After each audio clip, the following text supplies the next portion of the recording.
First contact and betrayal. The morning sky over New Haven shimmered with the familiar crimson hue of Proxima Centauri. Governor Eleanor Reeves stood on the observation deck of the colony's administrative center, watching as colonists moved through the bustling agricultural domes that had sustained humanity's first extrasolar settlement for nearly 2 decades.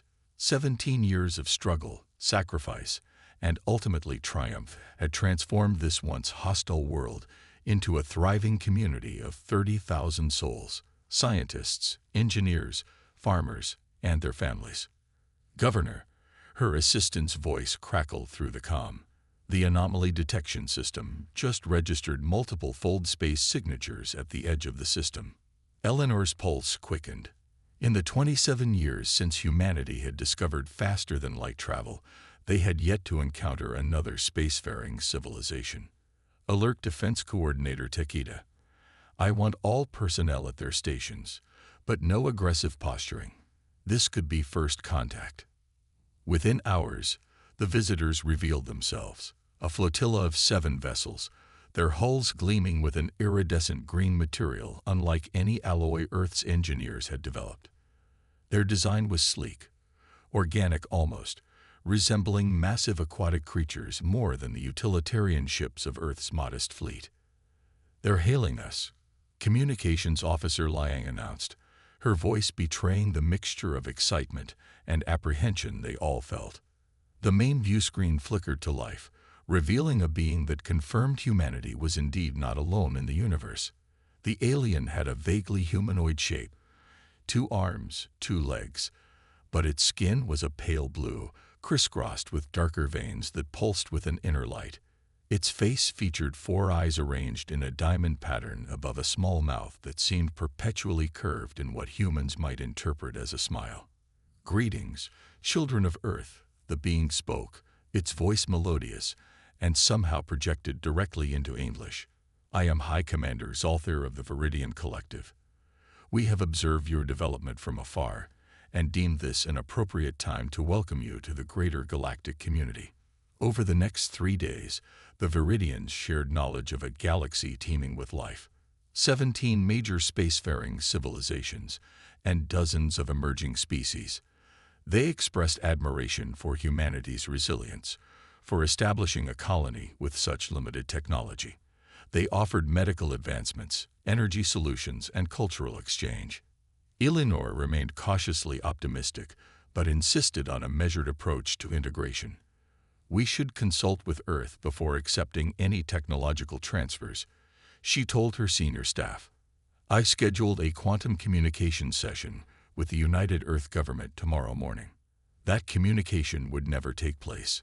At precisely 300 colony time, while most of New Haven slept, the Viridian ships moved into attack formation. The first plasma lances struck the colony's minimal defense grid, overwhelming it within seconds. The second volley targeted the power generation facilities, plunging the colony into darkness. The third targeted the environmental systems.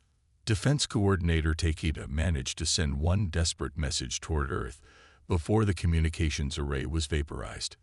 Betrayal. Viridians attacking without provocation. New Haven has no ethic. From his command chair, High Commander Xalthir watched impassively as his ships methodically destroyed the human settlement. "Ensure no structures remain intact," he ordered. The Council was explicit. "No evidence of our involvement can remain." "High Commander," his second reported, "we're detecting a small vessel leaving the surface, a single pilot craft heading for the outer system." Xalthir's upper eyes narrowed. "Destroy it." The small shuttle, piloted by Dr. Maya Santos, the colony's head xenobiologist, avoided the first volley of energy weapons by diving into the planet's turbulent upper atmosphere. The Viridian weapons followed, superheating the air around her craft, systems failing one by one as she pushed the small research vessel beyond its design limits. "Computer, encrypt and compress all sensor data from the past 4 days," she commanded, her voice steady despite the circumstances. "Prepare quantum burst transmission to Earth, priority alpha." As her ship emerged from the atmosphere's opposite side, A momentary blind spot in the Viridian sensors, she glimpsed New Haven one final time. The domes collapsing, buildings reduced to molten slag, the careful work of a generation erased in minutes. In that moment, Dr. Santos made a decision. Computer, divert all remaining power to engines and quantum communicator. Plot course for fold space jump to Sol system. Warning. Power insufficient for both maximum thrust and quantum communication. The computer responded. Understood. Send the data first, then give me everything for the jump. The quantum burst, containing everything New Haven had learned about the Viridians, their technology, and their unprovoked attack, shot across the vast interstellar distance to Earth, just as her sensors detected Viridian weapons locking onto her position. The last survivor of New Haven punched the emergency fold space initiator, an experimental device never meant for vessels this small. The fabric of space-time tore around her as her craft disappeared into the void. Moments before, a Viridian plasma lance would have vaporized it. On the Viridian flagship, an officer approached Salther. High Commander, we detected a quantum transmission before the vessel escaped. We could not intercept it. For the first time, Zalther's perpetual smile faded. The Council will be displeased. Complete the cleansing operation. We must ensure the humans believe this was a natural disaster. But as his ships continued their methodical destruction of New Haven, High Commander Xalther failed to understand a fundamental truth about the species he had just attacked. Humans do not forget, and they do not forgive. The Awakening of Earth. Admiral Lucia Chen stood before the United Earth Security Council, her weathered face illuminated by the holographic display showing the final moments of New Haven colony. The chamber was silent save for the occasional gasp as council members witnessed the systematic destruction of humanity's first and only extrasolar colony. The quantum data burst we received from Dr. Santos contains 18 hours of sensor readings and communications logs.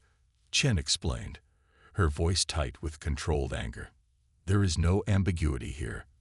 The Viridian Collective committed an act of genocide against 30,000 civilians after presenting themselves as peaceful envoys.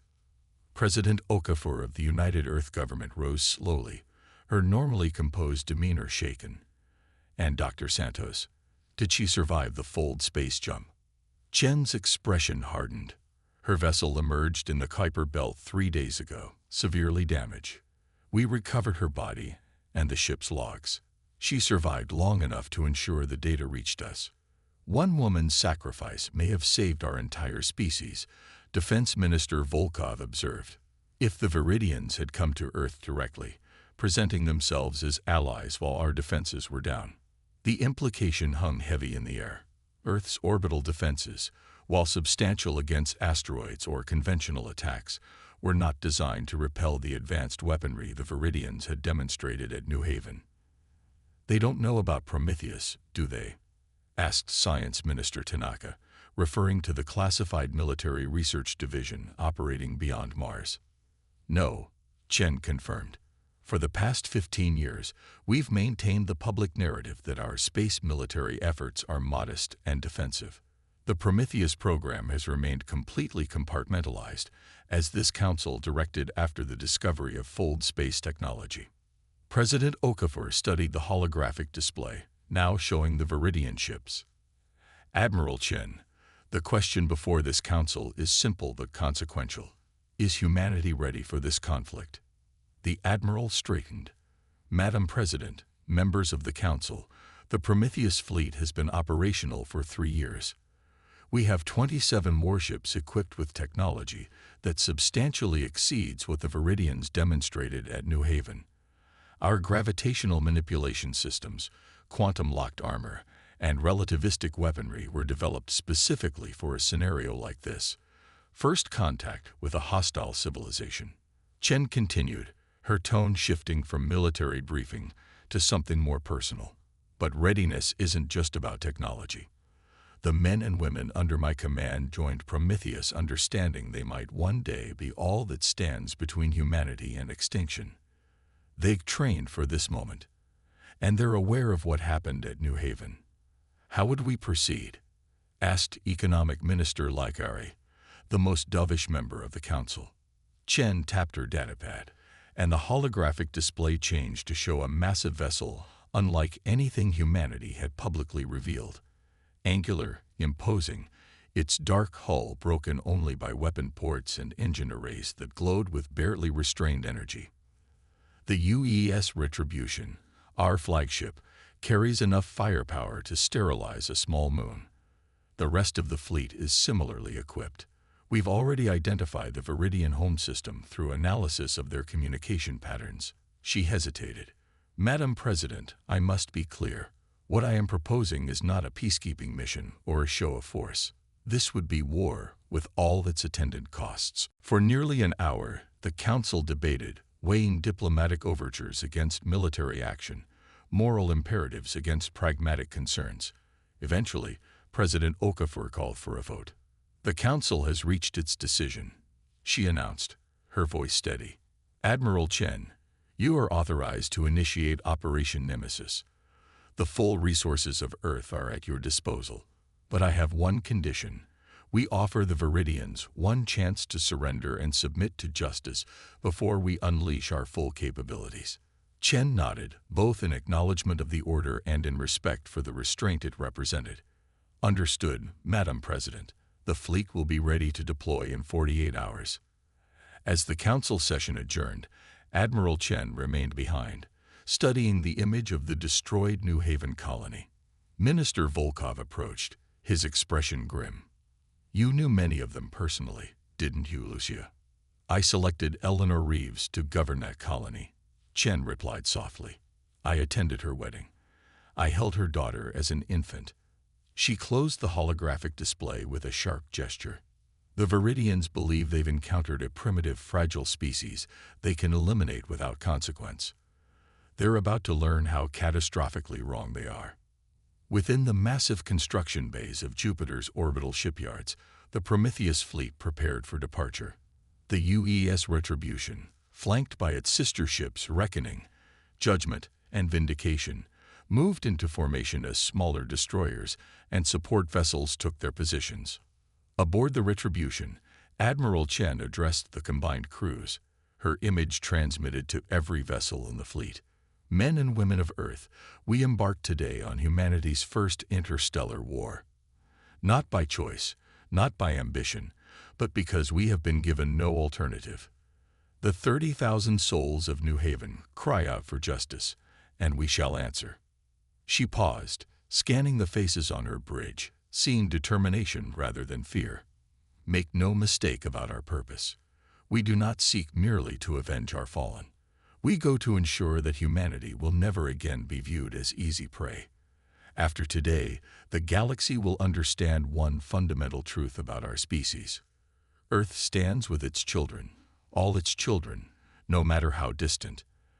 And those who harm us will face consequences beyond their darkest nightmares. The massive engines of 27 warships ignited simultaneously, a display of power visible from Earth as a new constellation of moving stars.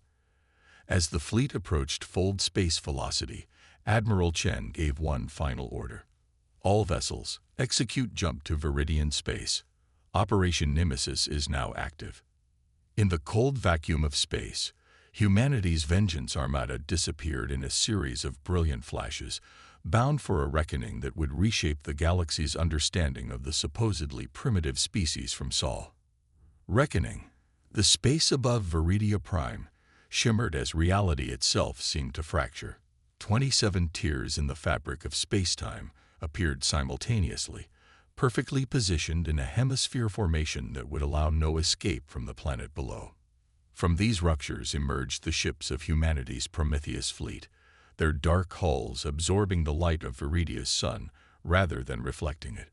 On the bridge of the UES Retribution, Admiral Chen studied the tactical display showing the Viridian defense grid, impressive by conventional standards, but primitive compared to the technologies humanity had developed in secret. They're scrambling their fleet, reported Commander Jackson, tactical officer. 87 vessels rising from the surface and orbital platforms. Their weapons are powering up. Chen nodded, unsurprised. As expected. Are they attempting communication? Yes, Admiral. Multiple hails on various frequencies. Open a channel, Chen ordered. Visual and audio. Broadcast system-wide. The main view screen activated, revealing the image of a Viridian military commander.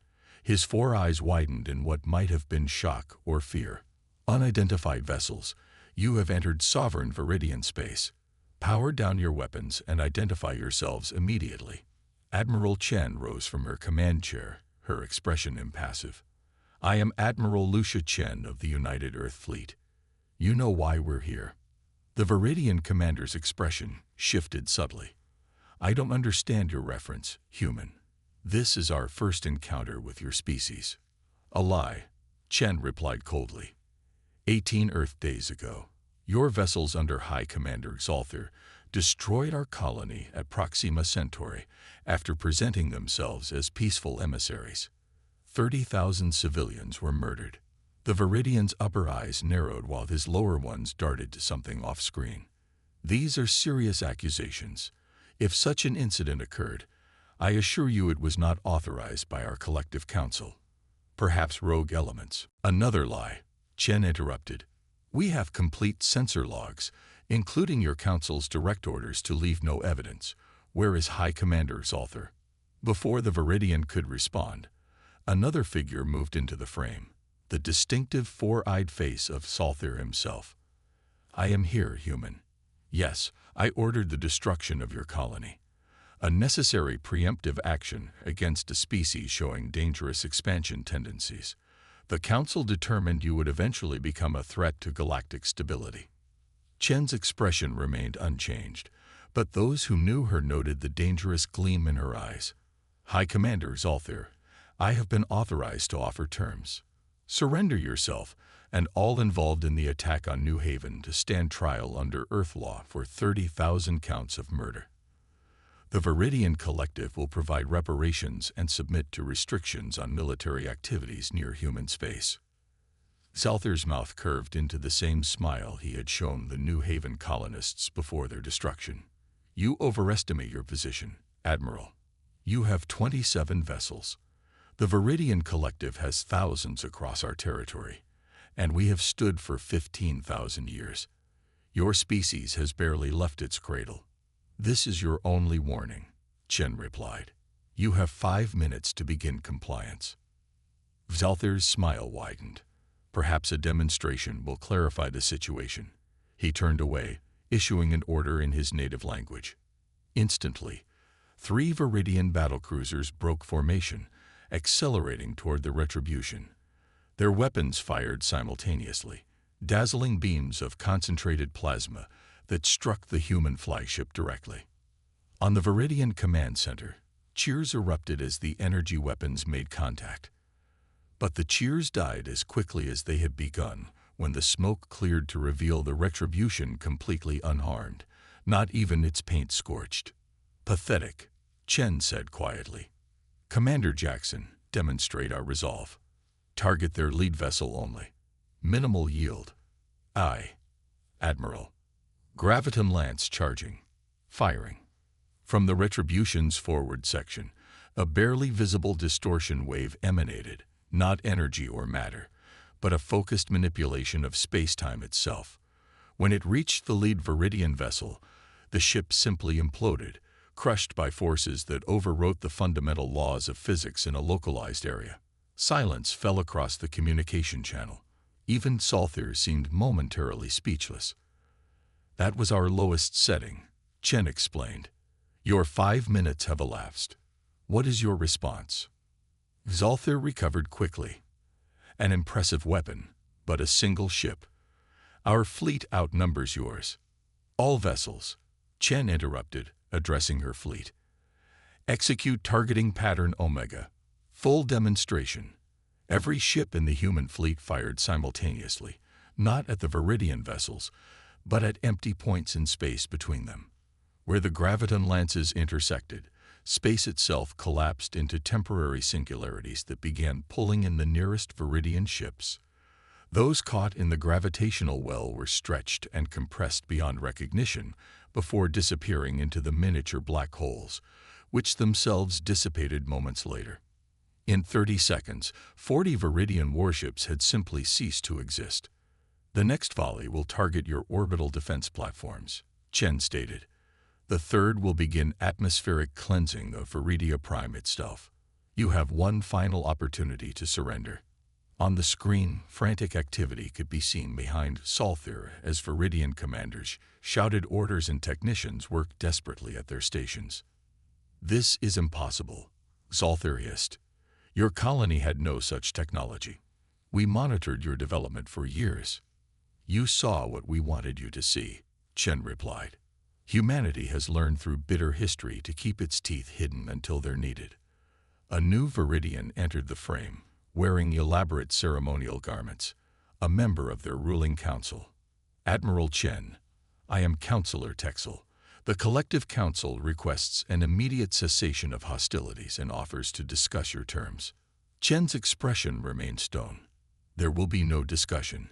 You will surrender Xalthir and all involved in the New Haven massacre. You will provide complete technical data on all your military capabilities.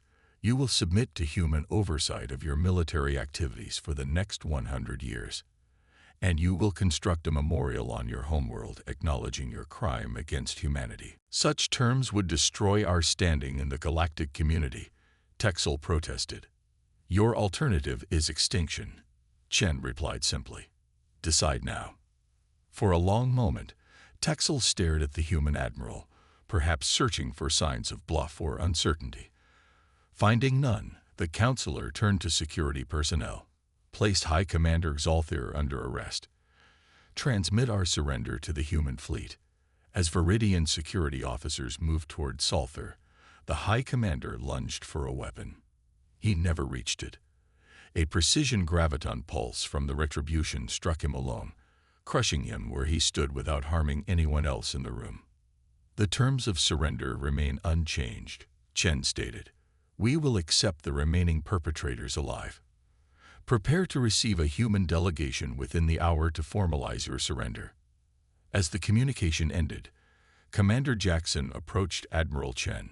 Admiral, sending a delegation seems risky given their prior deception.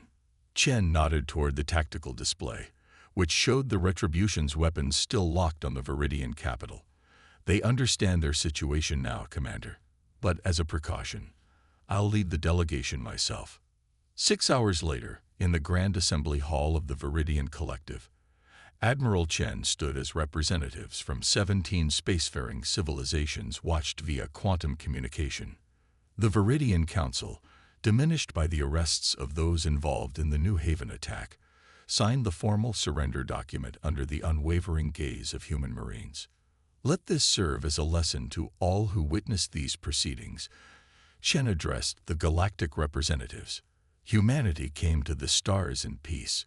We established our colony to explore, to learn, to grow. We were met with unprovoked aggression, a mistake the Viridian Collective has now acknowledged and will spend generations atoning for. She surveyed the alien faces watching from screens around the chamber. To those species who might have similar ambitions toward human territory, understand this. What you witnessed today was restraint.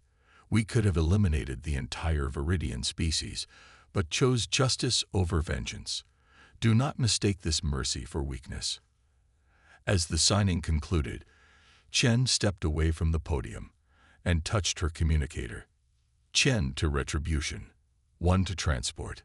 Before the assembled representatives of a galaxy that had just witnessed the emergence of a new power, Admiral Lucia Chen vanished in a shimmer of light, a technology none of them possessed, a final demonstration that humanity had only revealed a fraction of its capabilities.